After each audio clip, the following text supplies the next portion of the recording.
ક્લાસના છેલ્લે બાંકડે બેસનારા ક્યારેક જીવનમાં પહેલી હરોળમાં બેઠા હોય છે. હું જેમ જેમ વધારે લોકોને મળતો જાઉં છું, બેક બેન્ચર્સ પ્રત્યેનો મારો અહોભાવ વધતો જાય છે. તેમનો એક વિશિષ્ટ ગુણ હોય છે કે તેમને નિષ્ફળતાનો ડર નથી હોતો. એમની રિસ્ક એપેટાઇટ ગજબની હોય છે. નિશાળ કે કોલેજના દિવસોમાં જે વિદ્યાર્થીઓ એવરેજ કે બિલો એવરેજ હતા, મેં તેમને વાસ્તવિક જીવનમાં અસાધારણ સિદ્ધિઓ મેળવતા જોયા છે.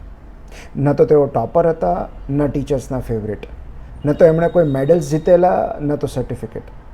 એમનામાં આંગળી ઊંચી કરીને જવાબ આપવાની હિંમત નહોતી, પણ ભીડથી અલગ પડીને કશુંક કરી બતાવવાની હિંમત હતી. જેમ જેમ નોટબુક બંધ થતી ગઈ તેમ તેમ તેમનું જીવન ખુલતું ગયું. તેમણે બિઝનેસ શરૂ કર્યા, કંપનીઓ ખોલી, સ્ટાર્ટઅપ શરૂ કર્યા અને સફળ થયા. કારણ કે તેઓ કશુંક એવું શીખી ગયેલા જે અભ્યાસક્રમનો ભાગ નહોતો: સાહસ અને જીત. જીવનમાં સફળ હોય એવા અસંખ્ય લોકો ક્યારેય ટોપર્સ નહોતા. જીવનના સમીકરણો સાવ અલગ હોય છે.